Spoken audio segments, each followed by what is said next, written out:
Discord over any other way. Like I struggle to figure out how to get this to properly record. Yeah, it's a But little new on yeah, the recording and broadcasting side of things. I tend to I used to use Zoom a lot, and then business side of things, people use Microsoft Teams. yeah, Um, People also liked Google Hangouts for a while, which was really weird. Some people still use Google Hangouts, but yeah, I mean, Discord's like yeah. really behind on a lot of the functions, but I do find that a lot of the community, like the crypto communities in general, exist on Telegram and on Discord, Twitter. Yeah, at some point I'm hoping to get a YouTube set up because I would love for ASA creators to be able to show, as people get more of a product that they can show off. Like in your case, if we worked out a sort of script ahead of time, not really literal script, but what we were going to show, and that way you could show. I mean, I think you can do a screen share here, but even that, I know in Telegram, I can give you the screen share capabilities and have you share your screen, but within Discord, I have no clue because I'm sure it's a function we can add on to it, but I don't know how to do it myself. Yeah, it So, doesn't seem like we have that capability at the moment. It might just be a Discord limitation. I'm not totally sure. I'll look into it more for future AMAs as well, because I want to run Discord events as well, and the event feature looks like something Discord wants to prioritize, but features might be lacking. So I guess we'll just run audio. I think Uh, it's kind of a build it yourself, and I put in a couple of things that should have allowed us to have the ability to record, and it did work at one point, but it's not showing up currently. So Yeah, it's I cool. can't I'm figure that currently out. recording, so I'll have at the end of our conversation and questioning, I'll have a video, and it'll all be translated to, like, I think the normal thing that we do is like 3 different languages, which is like Italian, French, and Turkish, because we have like an Italian and Turkish artist, and then a French community. Excellent. Well, let me make sure that everyone is aware that we're having the AMA. So, Yeah, I posted it in my community, but it's hit or miss when people spam a ton of emojis or not. So, sometimes we get like 200, the other times, sometimes we get like 10. we don't have a lot that attend live yet. We usually get about 8 to 15, and then we get a ton of people that are like, oh man, I missed it. I wish that I could watch it or listen to it. So try to send them the recording.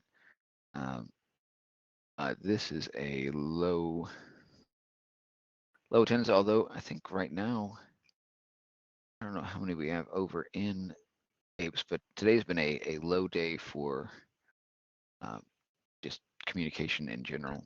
Yeah, So yeah. even in some of the groups that are normally really um, member heavy have been really light today. So we might just have a low number. Let me check one other place. Yeah, it's not a super big deal either. This is more of a content play as well. Like, I love doing AMAs because it's a good way to just like film a pretty quick video and share information with the community, and then it allows for both teams to repost the content for people to view in the future. So And we did get a couple more that have joined us. So let's go ahead and we'll get started. so So oh, we've got more streaming in. yeah, they're Excellent. counting. They're counting.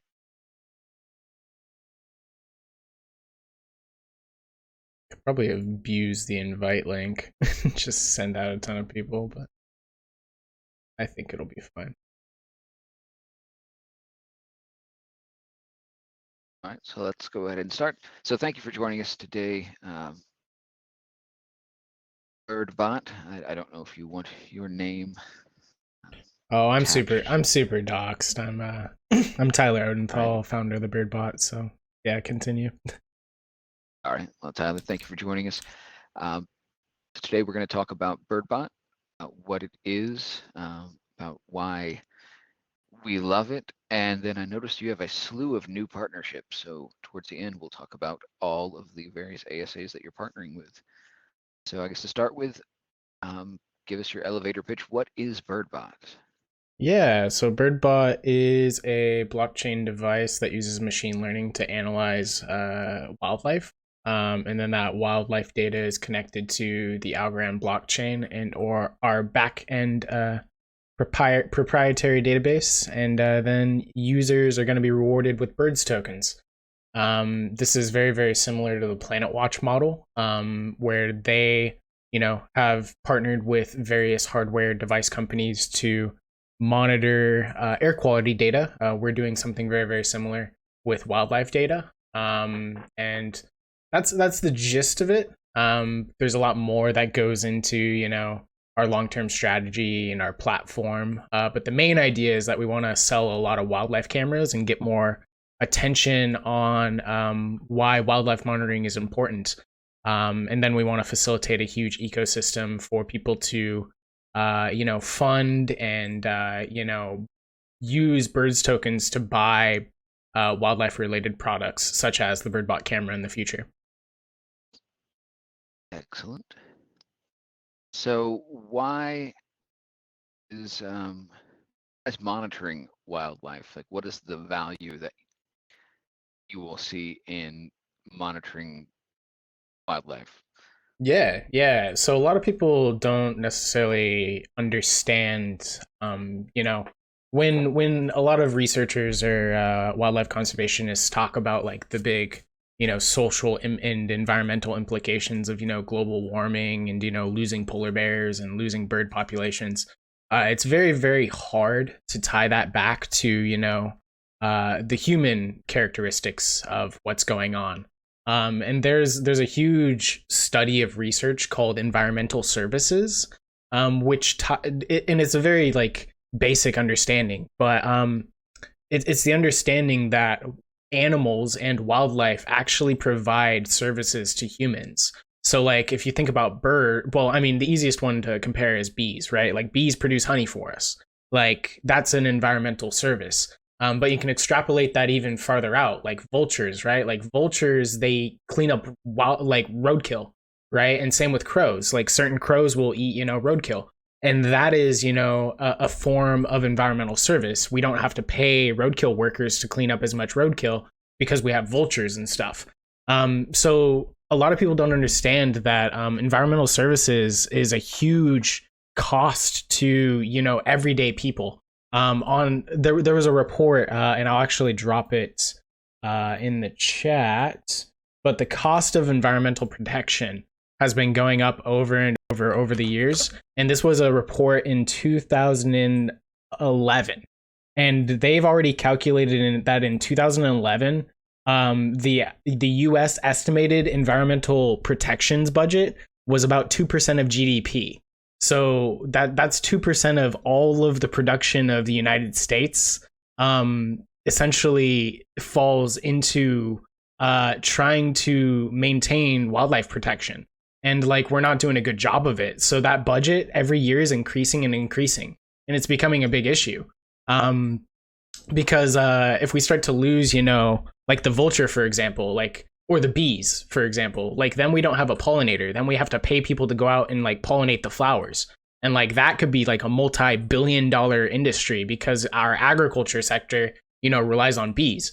And it's very, very similar with birds. So I think it's just a very it's a big issue that a lot of people don't understand how big of an issue that is. And if you compare that 2% GDP to a dollar value, the market for correcting or helping in this problem is $150 billion market. And that's just, the environmental services side of the project. But yeah, I don't know what the original question was. I can't necessarily remember, but I think it was centered around wildlife monitoring. And that's literally why wildlife monitoring is important, because it can lower the environmental protections budget for everyone in the world. And that's a big thing. And I imagine secondary to that, or not even necessarily secondary, but also it gives a visibility into what wildlife is in a given area, and monitoring migration patterns Yeah, and changes that the environmental impacts have on those. definitely. That goes. It's a big role, because essentially, if you can prove that there was a type of wildlife population in a certain area, and let's say we had a birdbot camera in like a very remote area for 3 years, and we continue to see this certain type of species. And let's say it's like, I don't know, like a nuthatch, or like a white-breasted nuthatch or something. It's very unique species that like just eats pine seeds. And then all of a sudden we clear cut some pine trees in that area, and then we have no more white-breasted nuthatch. Like, that's a big issue. And we can literally point to that birdbot camera and be like, hey, like our camera's not seeing this species anymore. Like, this is a big issue, because we've already calculated that the white-breasted nuthatch brings an income of like $7,500 a year, because it eats pests, and it plants seeds. So yeah, knowing exactly what species are where is like a super big issue. And we're actually like, I talk to my research advisors pretty frequently on this issue, and Andrew's like super adamant. He's like, dude, we don't have enough data. Like, we don't even know. The endangered species organization does not have enough data to actually determine whether or not certain species still exist. So there's this like 90% of all endangered species fall into this classification of like not enough data. It's ridiculous. So, but yeah, that's long story short. Like, we definitely need to do a better job continuously monitoring our wildlife populations, because it impacts us directly in all sorts of ways. And I see that you have, obviously Birdbot has a focus towards the sky, or not really the sky, but towards birds. I guess two questions here. It plans to expand to other species. I know bats were something that was mentioned before, and then also plans to expand, I don't want to say expand, but to allow for additional camera types to be utilized, where, I don't know, if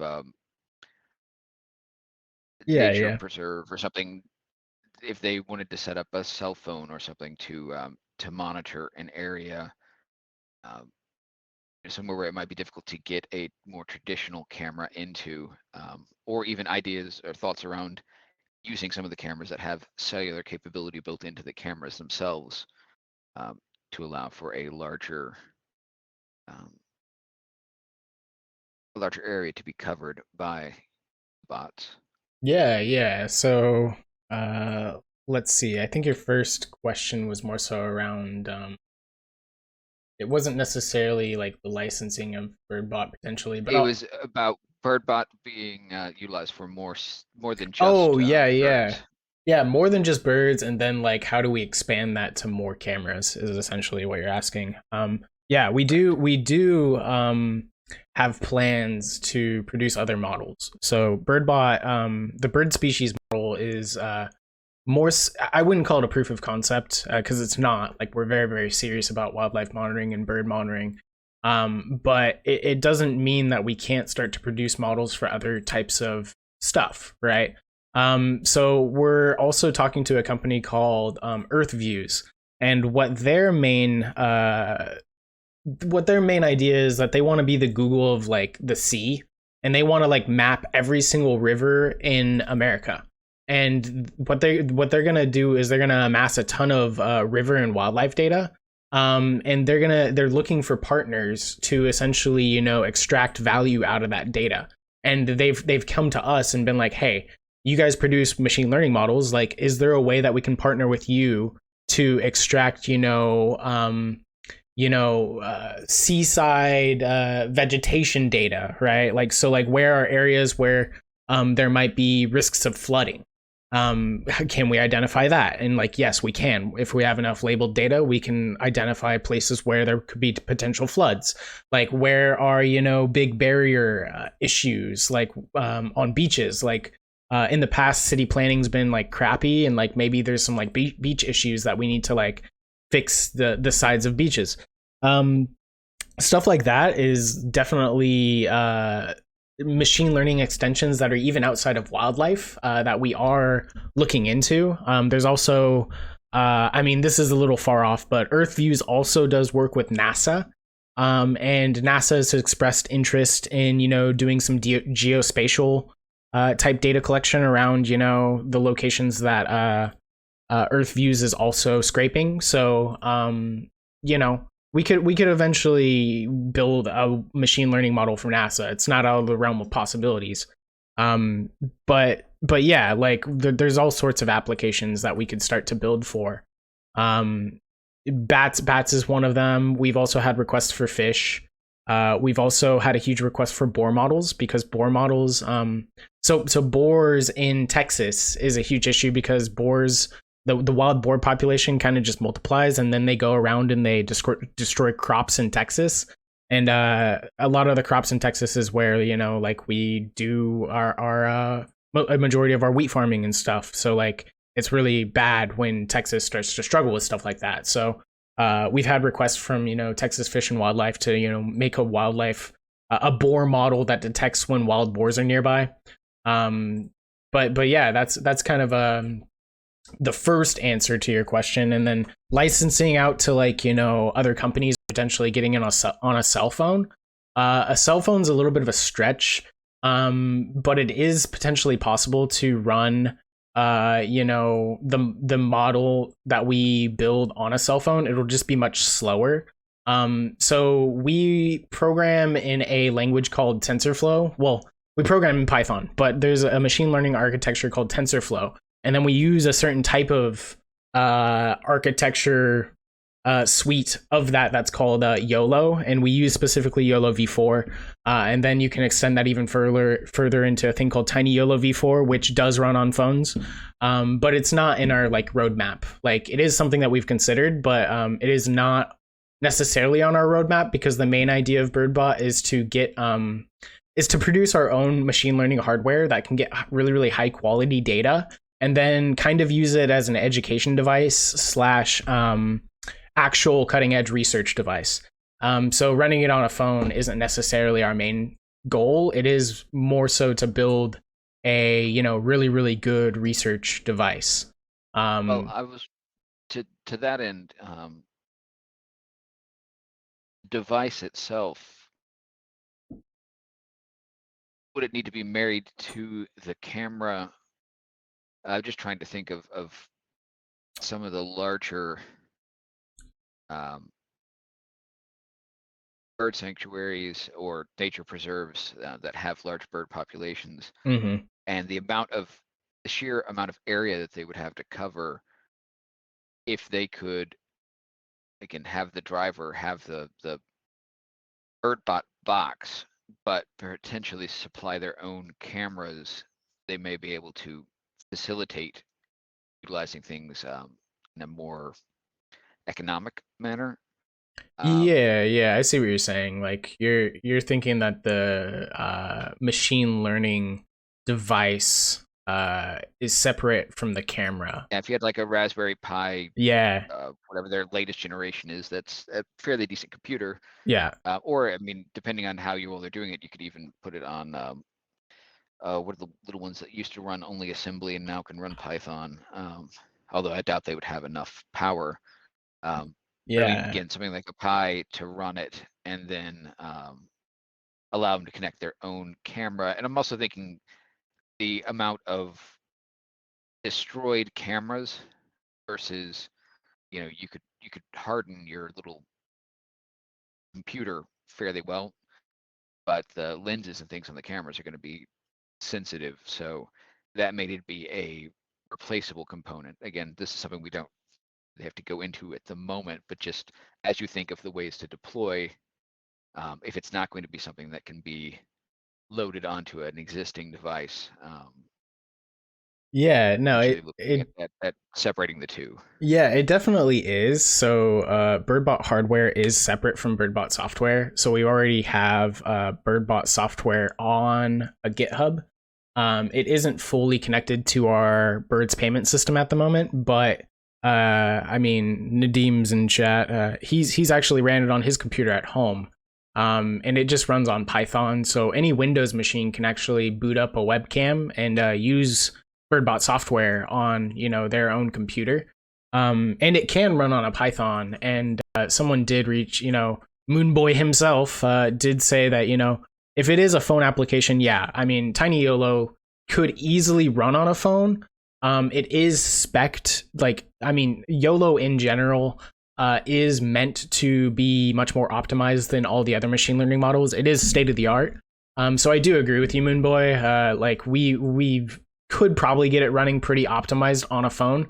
The big issue is that we are training a custom machine learning model. So we're training specifically a custom object detection model, which we're feeding in, I don't know, we're almost up to 500,000 photos now. So even though that the weights get crunched down and the model is pre-trained, our tweaks to the weights is making it relatively slower than other pre-trained models, because we have so much data.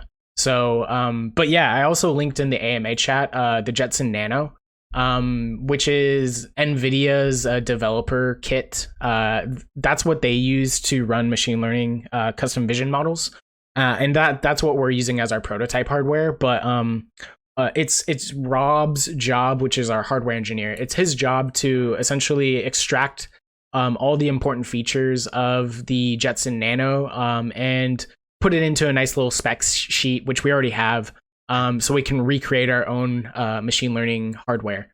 And yeah, it's coming along. We're about, I don't know, I don't want to make any too big promises, but like I would say we're getting pretty close to where we could make our own Jetson-esque machine learning hardware. We have the spec sheet. So yeah, it's kind of like replicating a Raspberry Pi or a Jetson Nano on our own. But for now, we are just using, the Jetson Nanos or the Raspberry Pis. I run my own Birdbot software on a computer that's just hooked to a DSLR camera. So it's connected to, a Canon Rebel TI-5 or something like that. But yeah, it's, you do you. You can run Birdbot in all sorts of ways. I just think that we're not going to particularly reward people as heavily if you're not using Birdbot licensed hardware, is the only thing. And that makes sense. I mean, if you give people an incentive to utilize your hardware, but you also want to give people an incentive. I mean, the data is valuable in and of itself. So you want to get as much utilization as possible, as well as, Yeah, get the hardware itself out. I agree. Like, we do want to make Birdbot as open source as possible and reward as many people collaborating as possible. Like, gatekeeping it behind hardware is not necessarily our intention. The biggest issue, though, from a research perspective, is the quality of data. So if you, and I don't need to go too deep into it, but a lot of research institutions are skeptical of community science data because the quality of the data that's collected isn't usually as high tier as, if you hired an ornithologist or a wildlife conservationist to go out there and do it themselves. So getting research institutions to buy into the thought of a machine learning algorithm providing them data is a little bit difficult, but I do think that the more cameras and the more open source we are about it, the smarter the machine learning model will get. So I think, research institutions over time will be more comfortable with our community science approach. That's just my only skepticism that I can throw out there with why, there might be pushback with not using as high quality hardware as possible. From the research community, not from me. I would love to, push it to as many people as possible. But yeah, there is concern about quality of data. Well, we do have a couple of questions from the community that have come in. The chief amongst them is, how was it going to make me rich? So Ooh, fun. well, as a holder of the token, as we've talked about the project itself, and the project has a lot of value literally to the world, if it goes well and is able to be utilized, uh, Yeah. because it allows us to track environmental data, environmental impacts, and species, and to the United States in general because of its impact. But let us know, as a token holder, what's in it for me. I mean, aside from, continuation of the species and people not having to hand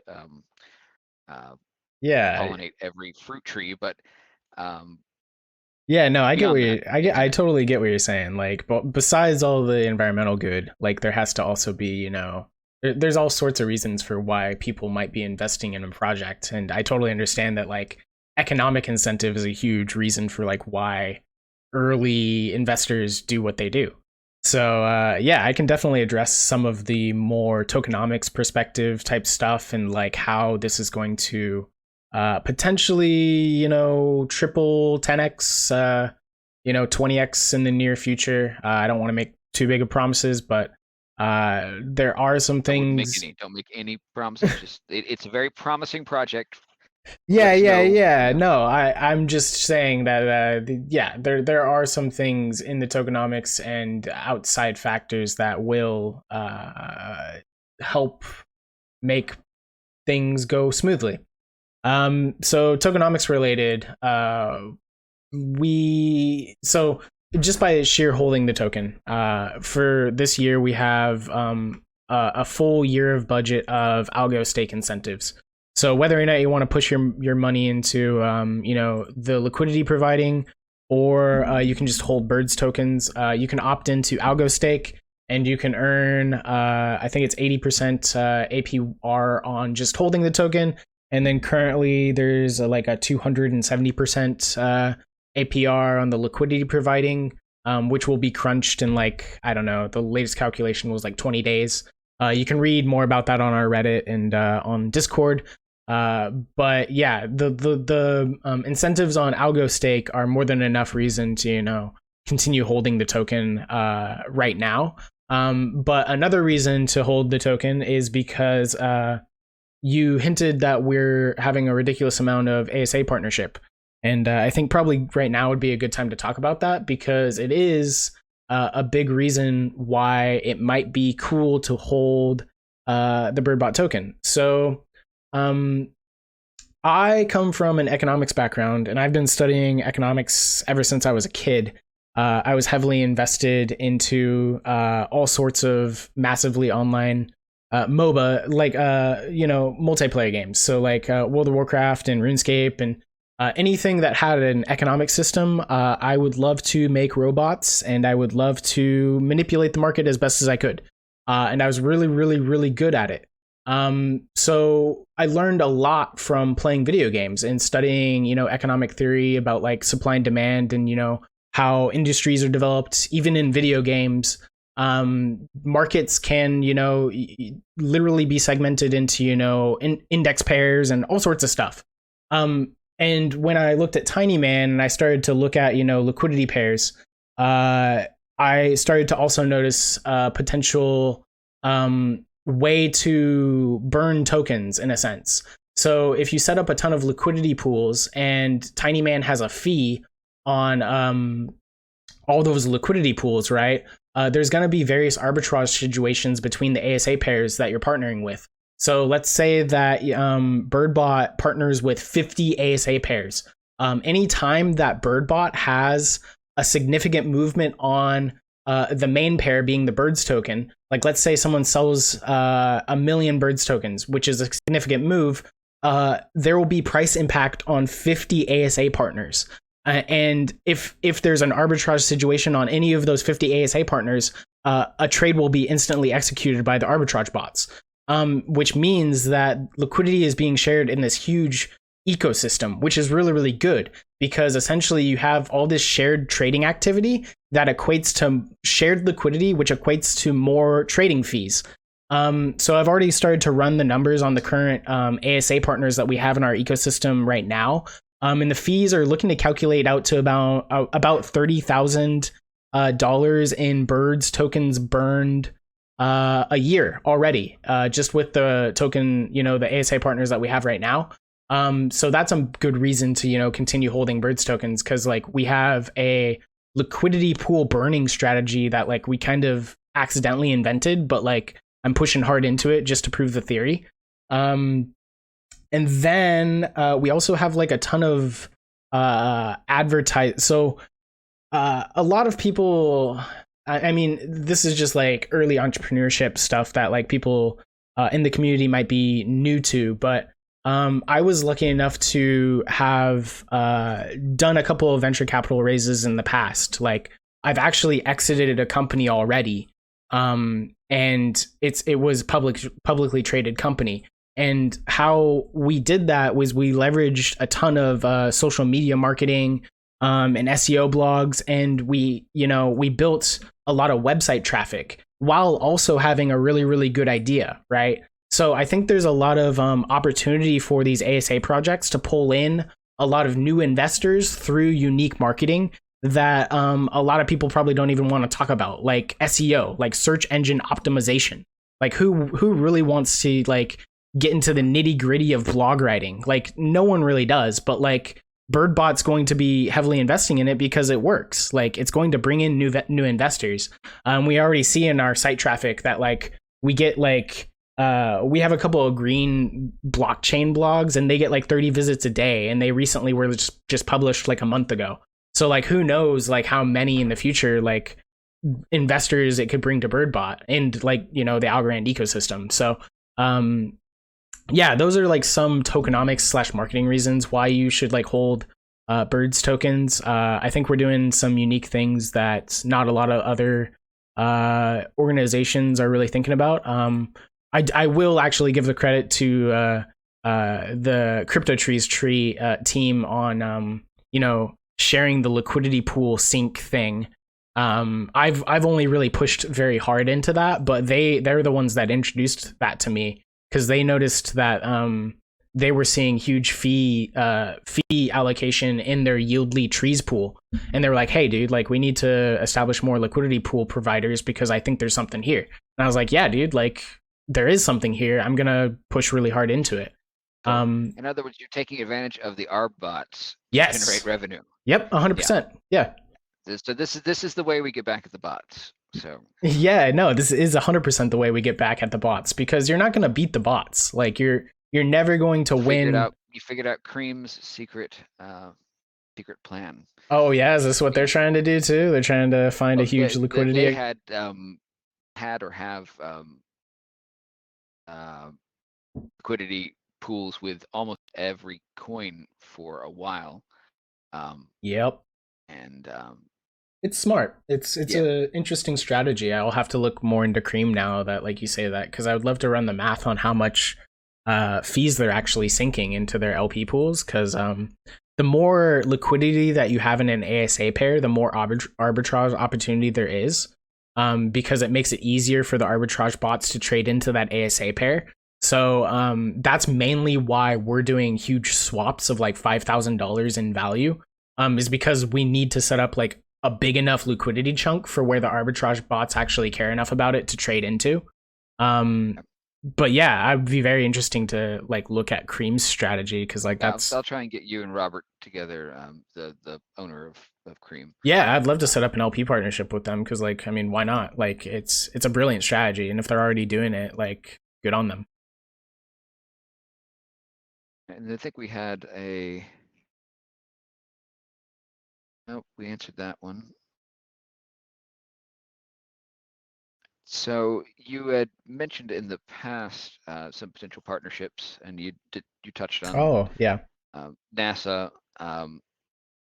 Yeah, I can share. Outside of the ASA space, you had mentioned GoPro in the past as well. Yeah. I can talk a tiny bit more about our outside partnerships that are in the works. Here, let me just. Well, actually, no. I'll just rattle off the top of my head. Um, so Connor, I don't know if you guys have looked into our team, but Connor is our research advisor, and he works really, really heavily with Maya out Alveus Sanctuary. And one of the reasons why uh, we necessarily aren't able to partner with Alveus at this point in time is because like crypto is not very, smiled upon in the gaming community. Like you would think it would be, but it's not. Like to the outside world, like crypto is not a great talking point.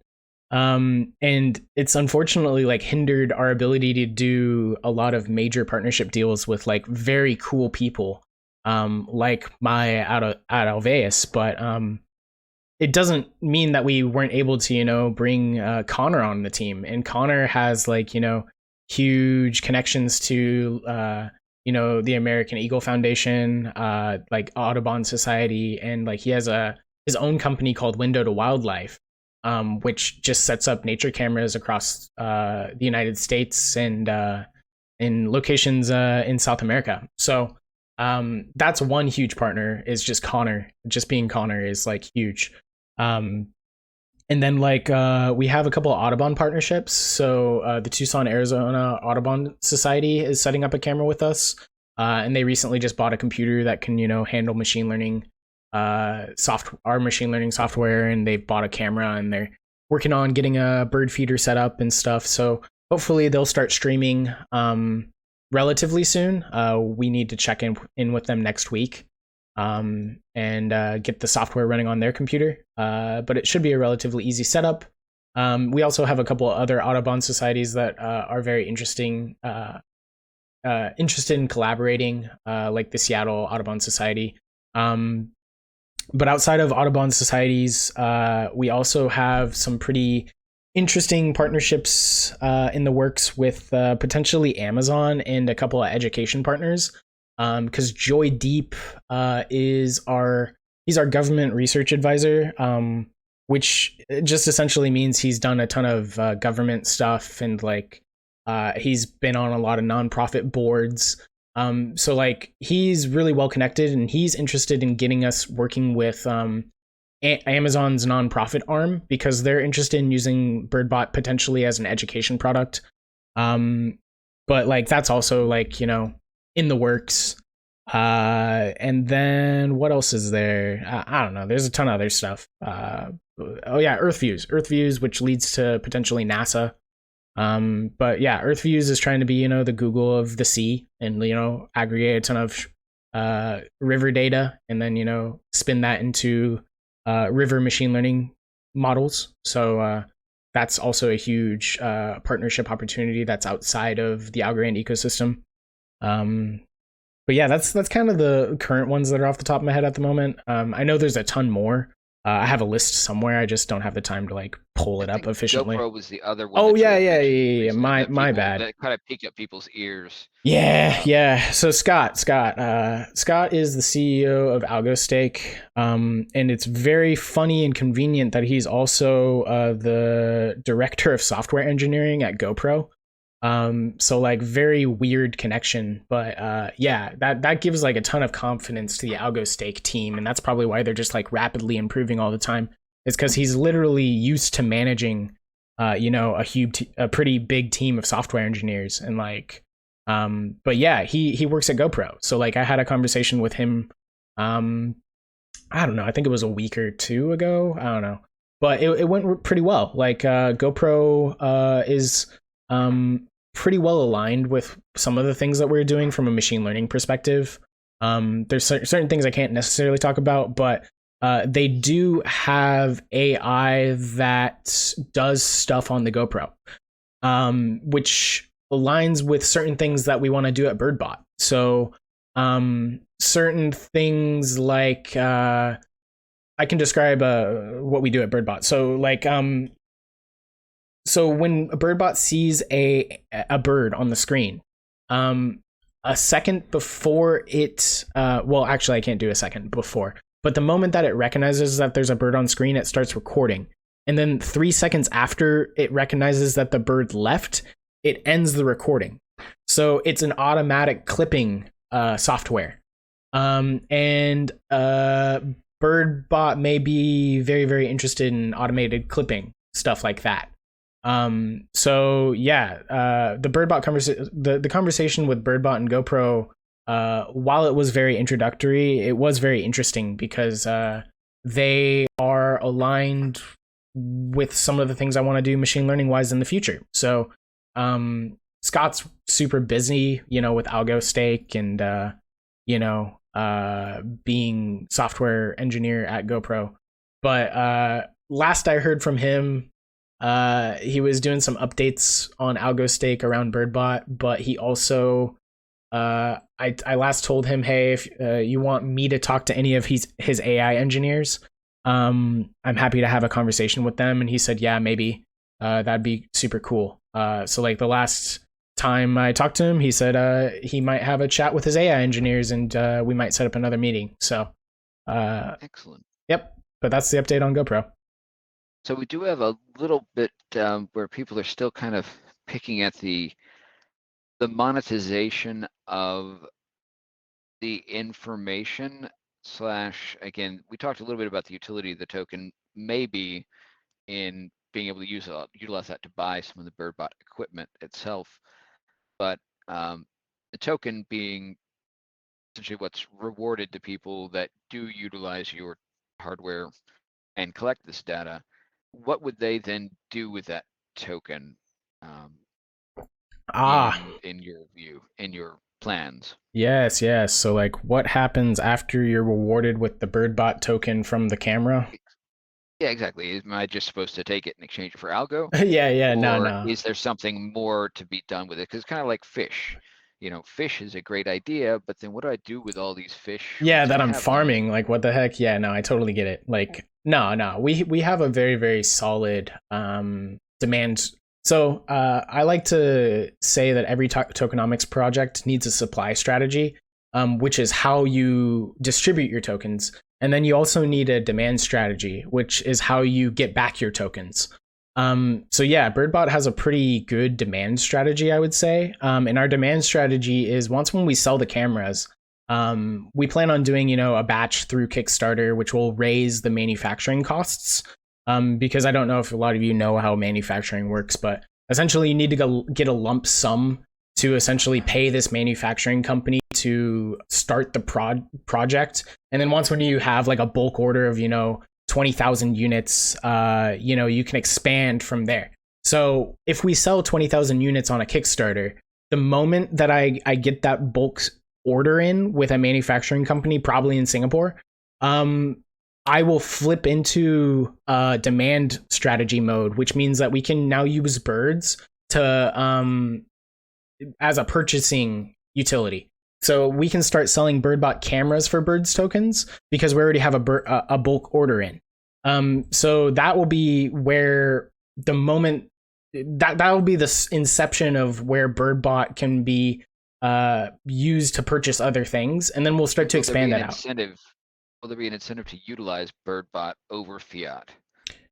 Yeah, we can give you a discount to use the tokens. Yeah, 5% discount. Why not? In your design, because otherwise, it seems like people would just use fiat because that's, for the vast majority of the population, a more convenient model. So a way to drive demand towards the token itself. Mm-hmm. What did you have, or did you have something planned for that? Yeah, I was going to have a discount incentive for, people purchasing in birds tokens. Cause like, if you imagine, like, let's say 5,000 people do want, and these are new investors, they actually do want to purchase in birds tokens.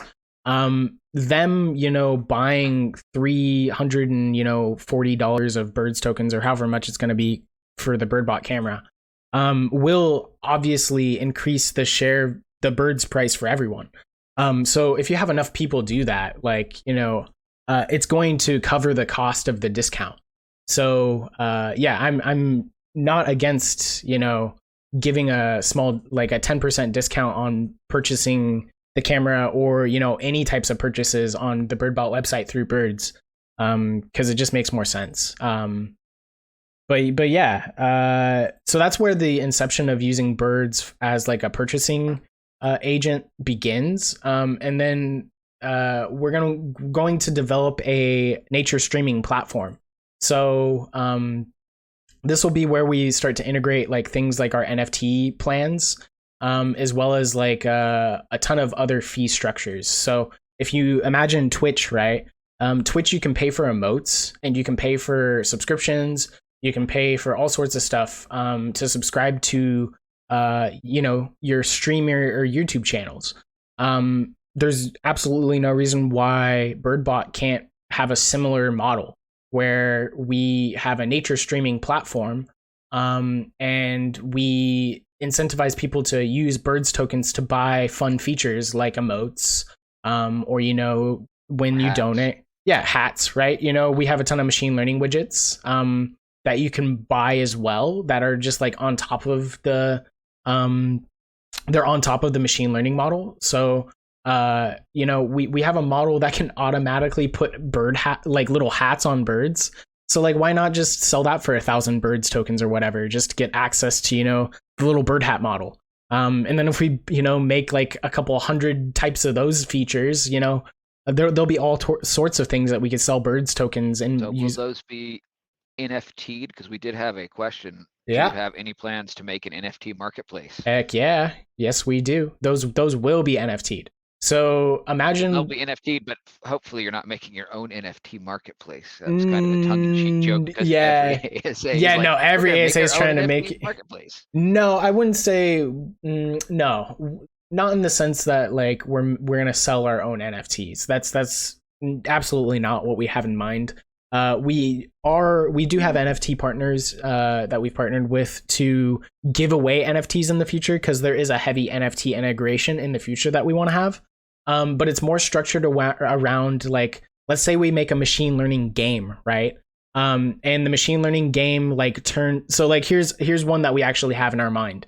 It's a game where it turns birds into little knights, like little tiny knights with swords, and anytime that the birds on the screen get close, it splits the screen in half, and then the left half is the blue side, and the right half is the red side. And anytime the birds get close, they'll swing their little like NFT swords, and they'll do like fake damage to the other team.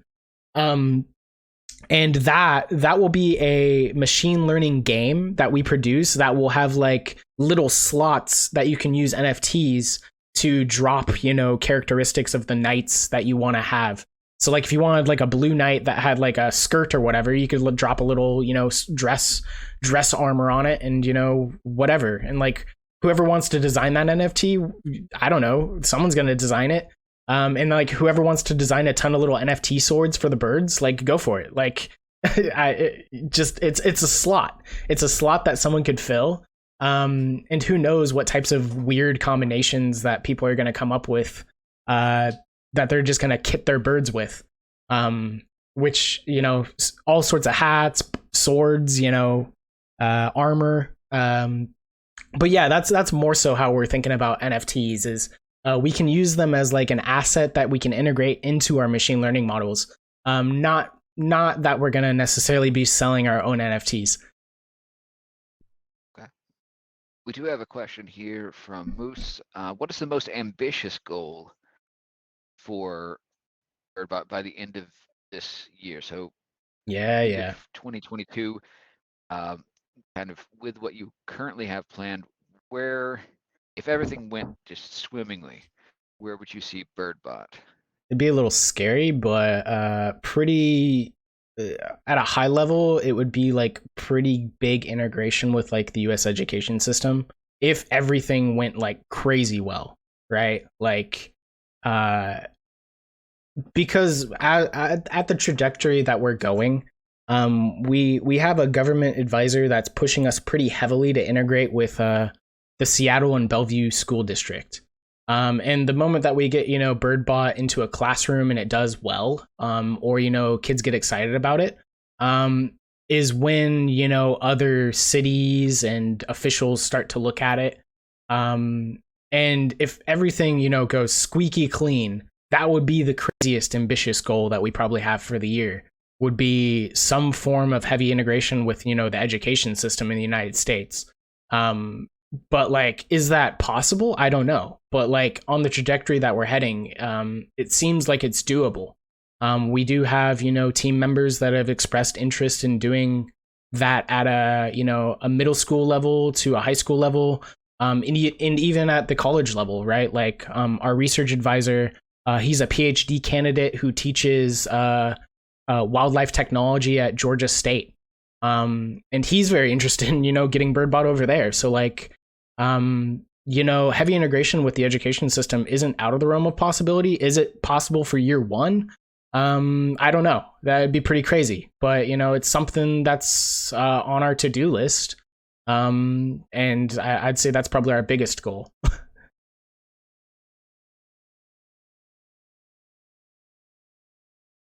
All right. Well, then give me your, we did a great job.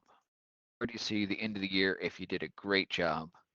So instead of absolutely knocking it out of the park, everything goes swimmingly. What is your, we did well? So is, Uh, or maybe kind of your, if we get this much done, it's a good year. oh yeah. Um, Like, what are my goals that would make me happy? yeah, Yeah, I'm cool with that. I don't know. I think it'd be very awesome to sell 20,000 cameras. So like that's a pretty huge goal. But selling 20,000 cameras would be like raising, I think, like $1.5 million on Kickstarter or something. So it's not out of the realm of possibility, but it is like a pretty big chunk of change. And like that isn't like a huge stretch. But if we did hit that, like I'd be very, very happy. So from that, like that's from like a launching perspective. That's one of my goals. Would be to sell 20,000 units. Um, Another goal would be to hit, and this is pretty crazy, but I want to hit 100 species on the machine learning model by the end of the year. And it's likely that we'll hit more species than that. But I think if we hit 100, that would be super impressive. Because that would mean that like Birdbot would be able to recognize more birds than the average human could. So like if we get up to 100 bird species, I'd be and it's really accurate. I'd be very, very, very happy. And that'd be super cool. So yeah, like those are like the monetary and the research goals. And then I don't know. Let's decide on a goal from like I don't know. Education perspective, education and organizational partnership perspective. I think it would be super cool if we get like 3 research partners, like whether they're schools or they're nonprofits or maybe they're Alveus, who knows? I don't really care, but like if I get like 3 research partners that are like very adamant about Birdbot and they want to set up cameras and they want to run them for the year and like they continue to promote Birdbot, dude, I'd be super happy. So like I think those are the main things. Like sell 20,000 units, make sure that the machine learning model hits like 100 species, and then get a couple of research partners. And I think that'd be a great start to year one. Everything else, like tokenomics wise, is just like a cherry on the top. It's crazy to see it grow. But what would make me really, really happy is actually if we put an exceptionally good use case to the token, which would be through selling these cameras and activating this network, much like how Planet Watch did. So yeah, that's pretty much my goals for the year. excellent. Let's see if we have any new questions here. Got Moonboy has been typing. I think he's got a small dissertation going here. So we'll see. Oh, there we go. So what are the boundaries on what you're trying to detect with your bot? Are poultry in? Eagles, flightless birds? Where is the line drawn on Yeah, the models currently? Yeah, so currently it's primarily focused on bird feeder species, but Connor, who is our one of our research advisors, he works with the American Eagle Foundation, as well as like the Vulture Society, and obviously we want to be more diverse than just bird feeder species. So he's working on getting a vulture camera set up at Alveus. And he's also working on getting another vulture camera set up. I think it's in Florida, but don't quote me on that. But yeah, other types of species are definitely on the list, and the limitation is like, it's pretty much there is no limit. I know it sounds pretty crazy, but if you feed a machine learning model enough data, labeled data, it'll eventually start to figure out the features that go into making what that animal, what looks. It'll learn to make a model for the model. Yeah. It's hard to explain, but it breaks down an image into a pixel grid, and like when humans see an animal, what we're really doing is breaking down the animal into a ton of little pixels. So it's really confusing, but you can train a machine learning model to do the same exact thing. And yeah, so like as long as if we get enough data, we can train the machine learning model to pretty much do whatever the heck we want it to do. Whether it's looking at birds in the sky or it's looking at, flamingos in Florida, which is another camera that Connor wants to set up is a flamingo cam, which will be really, really cool. But yeah, the limitations are pretty much on your data set. It's very heavily related to the quality of data you can collect. All right. Looks like Moonboy's writing a response. He's going hard. He's mooning it up. Still wants to know about those chickens. I mean, dang, poultry is cool. I mean, chickens are cool. Could probably make a model specifically for chickens. Where are you getting your data? Yeah. So all of our data is currently sourced by us. So we have a network of cameras, and like I said, Connor works for a company called Window to Wildlife, and he has a couple of, I don't know exactly how many cameras he has, but he has dozens of cameras, right?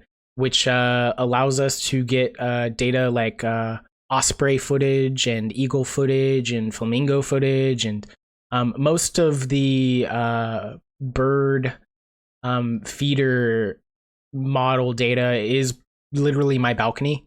So yeah, but the moment that we set up multiple cameras, the moment that the camera hardware becomes public, all of the data will be collected open source and put into our database, which will continuously retrain the model and make it smarter and smarter. All right, we've got more questions coming in. He's probably going to ask about data privacy and stuff, which will be great. Which is what I had my lawyer start working on, which is great. Data imbalances is an augmentation. Yeah, I mean, there is a little bit of issue with data imbalance, but how we manage that is that we set a threshold before we ever train the model. So the model, before we add a bird to our machine learning model, we need to have at least 1,000 labeled photos of that bird species. And if we don't have 1,000 labeled photos, then we just don't train the model on it, because we've noticed that, without enough labeled data, the model is just going to get confused.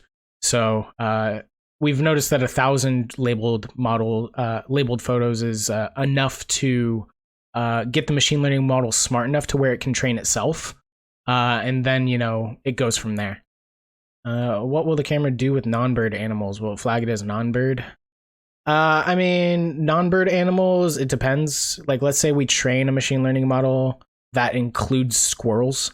There's no reason why we can't train a machine learning model that knows what a squirrel looks like, but also knows what a bird looks like. So eventually down the line, we might have a birdbot model that is like a master birdbot model that can recognize any form of wildlife, which would be a little bit crazy. But it is definitely possible. We could have a birdbot model that could recognize like a bear, a moose, a snake, and all of the types of birds all in one. It just will make it a little. There's implications about doing that, but it's definitely possible. Yeah, bird versus not bird. Yeah. So what he's talking about is object class. Well, he's talking about classification versus object detection. So classification is bird versus not bird, or in the very famous Silicon Valley example, hot dog versus not hot dog. Yeah. Object detection is a little bit different than classification, but that's what he's talking about.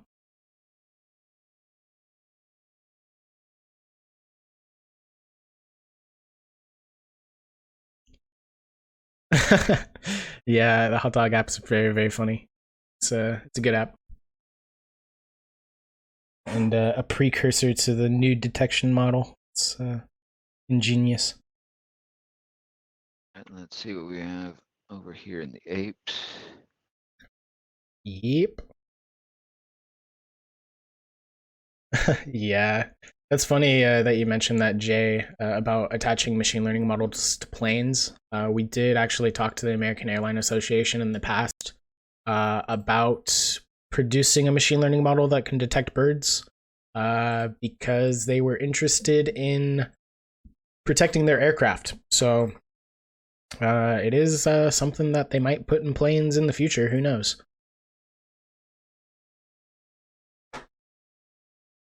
Not seeing any new questions. Let me check the general chat, because sometimes people do drop them in there. Nope, nothing there. Let's see, Jay's got a response here.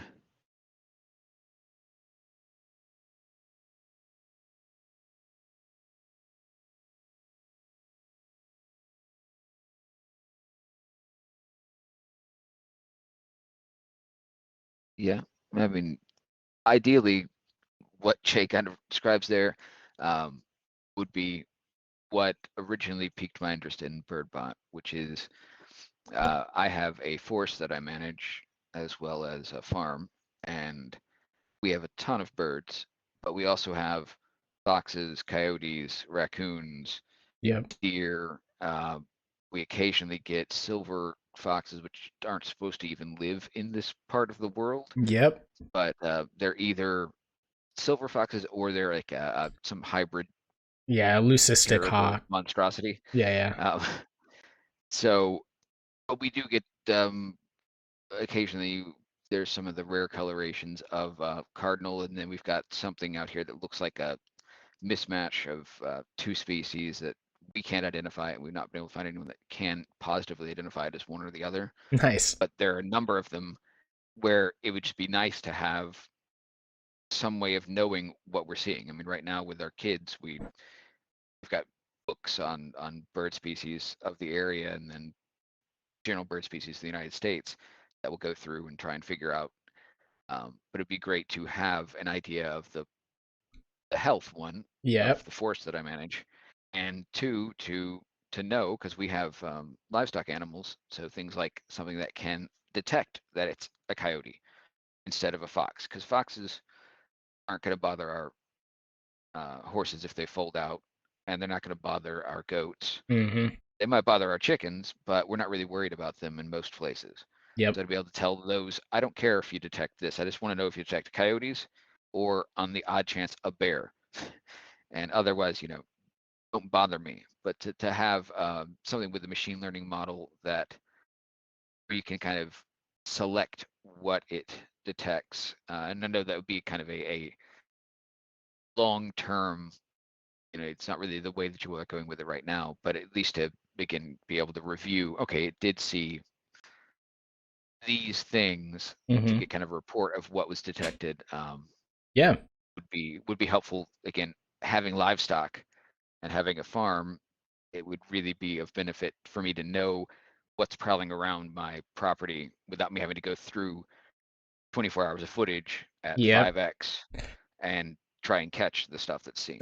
So Yeah, you're hitting on a lot of the things that we've kind of already built into the product. So, like I was saying, with like the automated bird clipping, I so like when there's absolutely no reason why we couldn't train Birdbot to detect a bear or a fox or a coyote. And then exactly like you're saying, if you had it wired up to your farmhouse or something, you could easily just like get notifications anytime that the machine learning model detects something. And if it's on your threat list, so like that's another big use case of Birdbot is security use cases. And I didn't want to play like too heavily into the security use cases of Birdbot because I think like there's a lot of privacy issues with that. But if you're using it strictly to like secure your property of wildlife, like then of course then that's exactly a use case that we want to include in Birdbot. And yeah, we could have a species threat list. So you could be like, hey, I need to know if there's a brown bear on my property. And like I need to know like the moment it sees it. Like, and that's a huge security, benefit. Having the knowledge if a machine learning model sees an animal on your property, because like you never know if it's going to be a threat to your dog, your animals, or yourself. So yeah. And give me the human detection. You don't need to tell me who they Yeah. are, Yeah. but at least let me know that you detected something that isn't within the models. Yeah. Because I really would love to have ATV detection, because Okay. that's something that I've got to go literally run back 2 miles to tell people to stay off my property Yeah.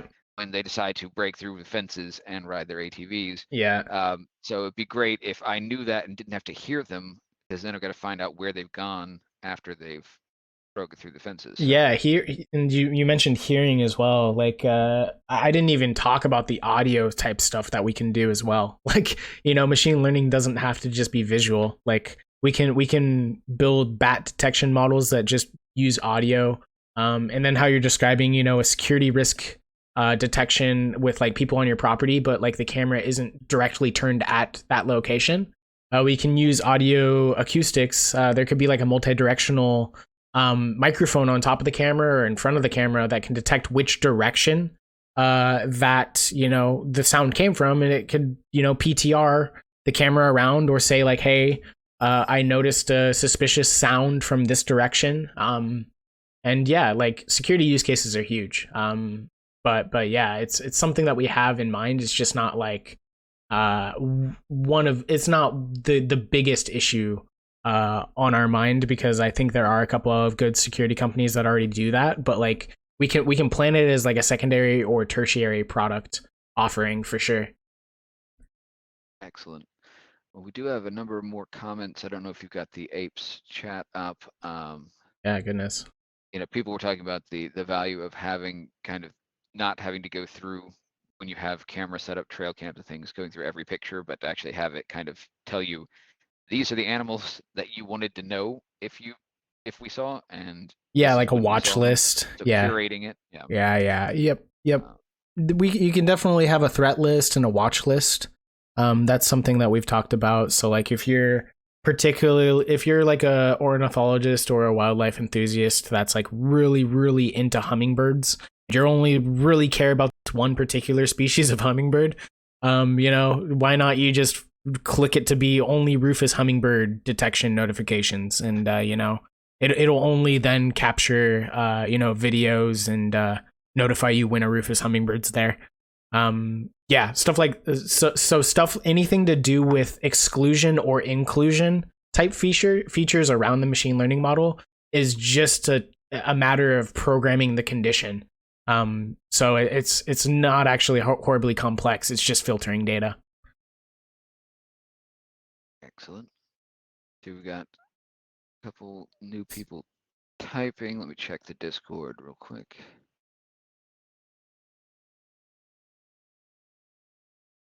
Not hot dog. Not hot dog. Okay. Your prediction on how accurate the machine learning can get. I think just your only limitation is really the data you fed it. Yeah.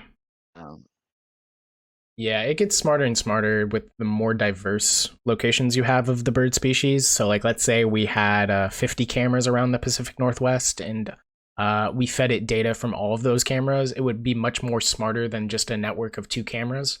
That's just the nature of how machine learning works. It's like you, yeah, go for it. What about feeding it open source imagery of, I mean, I would imagine you've already done this, but of all of the native species Uh-huh.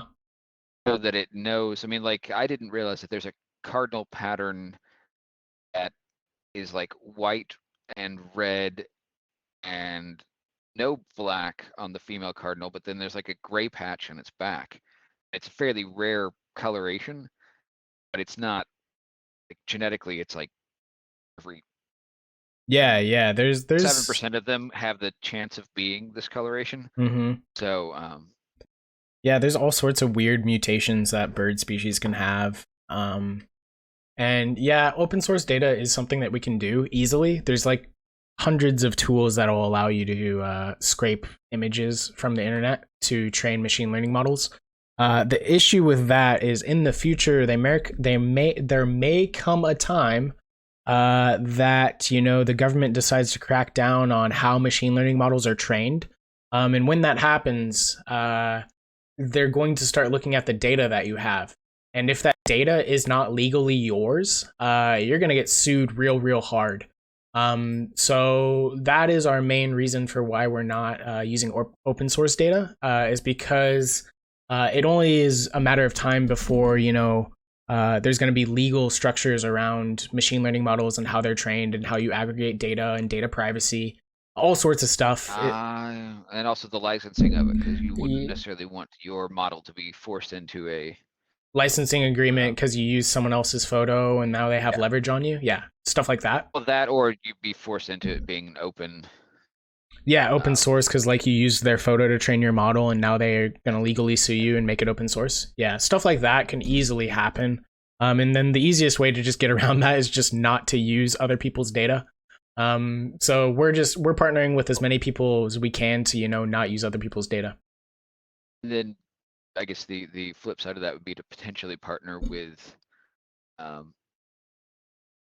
photographers that their passion is taking the pictures. Mm-hmm. So where you might be able to buy rights Yeah. to their collection, where you don't redistribute it, you just feed it into your model. Yep. Just so that you get the high quality, the variety of imagery without you necessarily having to travel or have cameras all over the United States. If you have a um, avid bird imagery collector Yeah. who has rights to their own collection.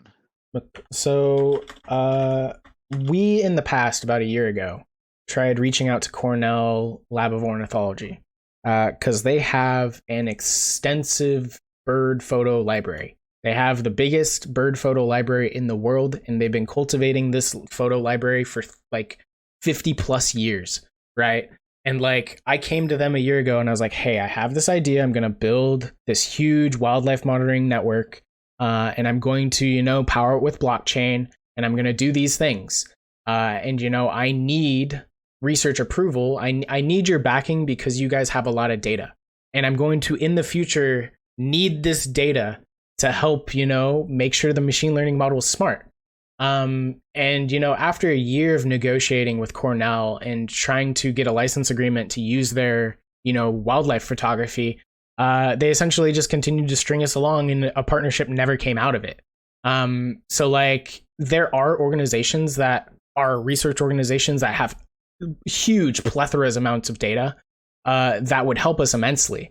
But they're a little skeptical because we're tied to crypto, or machine learning is too new, or the team that we have is not a 10-year PhD researcher, right? Like, it's just there are many ways to get the data, and I hope in the future we can partner with someone like the Autobahn, or maybe we can circle back around to Cornell. I'm not really privy to it. But ideally, we would partner heavily with the Autobahn, and they have a similar bird photo database. That's what I was thinking. Yeah. You mentioned that you had connections with the Audubon Society, because that would seem like it would be a prime opportunity for their information to be used in a way that would benefit them. And then again, if you either purchased the rights to it, or if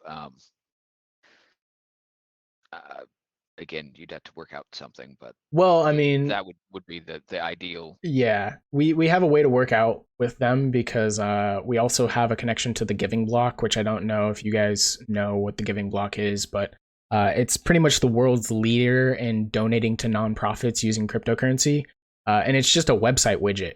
And we're pretty well connected to the people that work at the Giving Block, and we've been talking to them, trying to get Algorand on the Giving Block's donation accepted cryptocurrency list.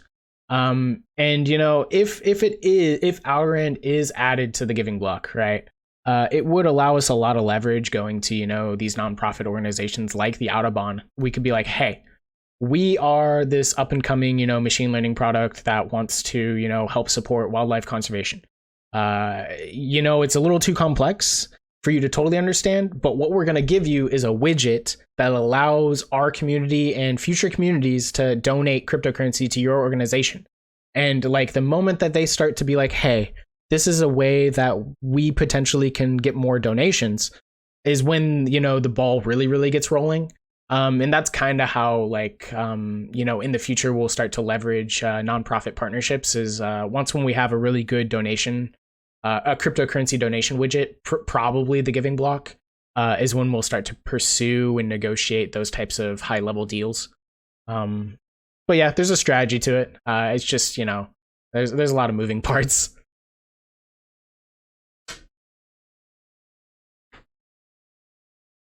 Let's see, there was one other question that I saw. Yeah. Yeah, and I got like maybe 13 more minutes. It's been like almost an hour and 30. But our last question that we'll take for right now, and then we can always take some offline. Someone was asking about tracking across multiple cameras. So the same. Yeah. So if you were to have like here, I've got Yeah. 18 acres of woods. So if Yeah. I've got a network of cameras set up, you know, tracking the same animal across them, so that Yeah. one, it's not telling me I've got 15 bears, and two, I know which direction the bear went from when it was first detected on one of the cameras.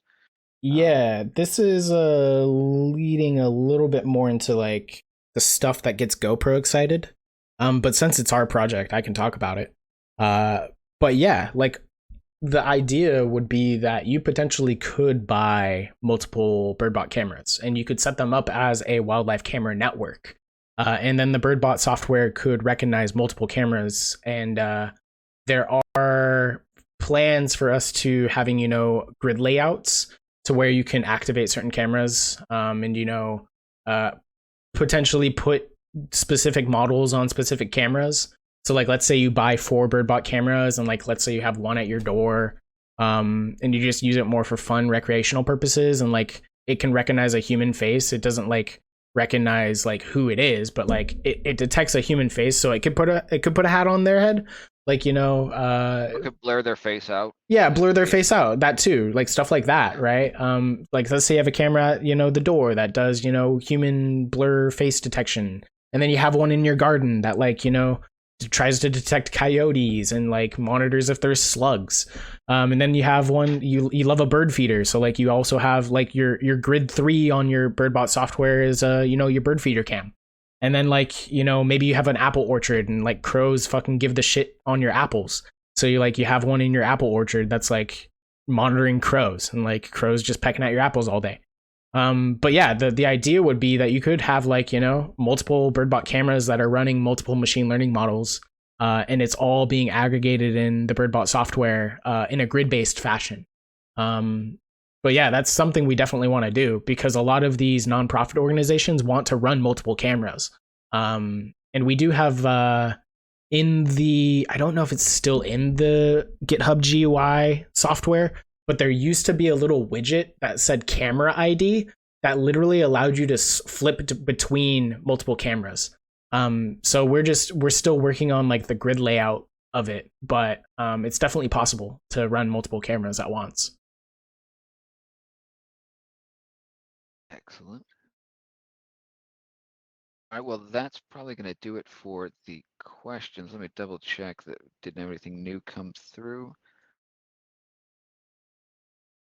Looks like we don't have anything brand new. I know if people have more questions, they know they can find you in the Birdbot Discord. Yes, They can sir. also find you a lot of times if you just tag. Um, let's see, what is your? I think it's Obviously, it's Tyler, but yeah, I think it's the same. It's at Odenthal in the TinyMan Apes Community the chat. Anytime you need to get a hold of me, just type at ODEN, and it'll probably be the first one that pops up. all right. Well, thank you. Yeah, like we put in there. Thank you for the AMA. Thank you for taking the time to speak with us. And then once you get the AMA videos going, if you would let me know, and we'll get links to those posted out in the Telegram and out here on the Apes Community Discord.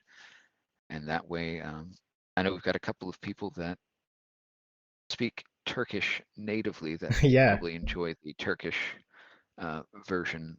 So Yeah, we got a couple of Turkish and French people and Italian people. So yeah, I'll do my best to get it translated later tonight. It takes I don't know, 30 minutes per video to get the translations. But you know, probably by the end of the day I'll have the video posted to the Telegram community, and then we can cycle it around. And yeah, it was a great AMA. A lot of good questions. Hopefully, you know, gave some confidence to some of you guys about what we're doing, and you guys learned more about what the Birdbot project's all about. it gave a lot more visibility into where it's going. So I'm looking forward to the different directions that it can go and seeing where it ends up. Maybe we'll end up all the locations. So Yeah, who thank knows? you. All right, thank you. Bye, guys.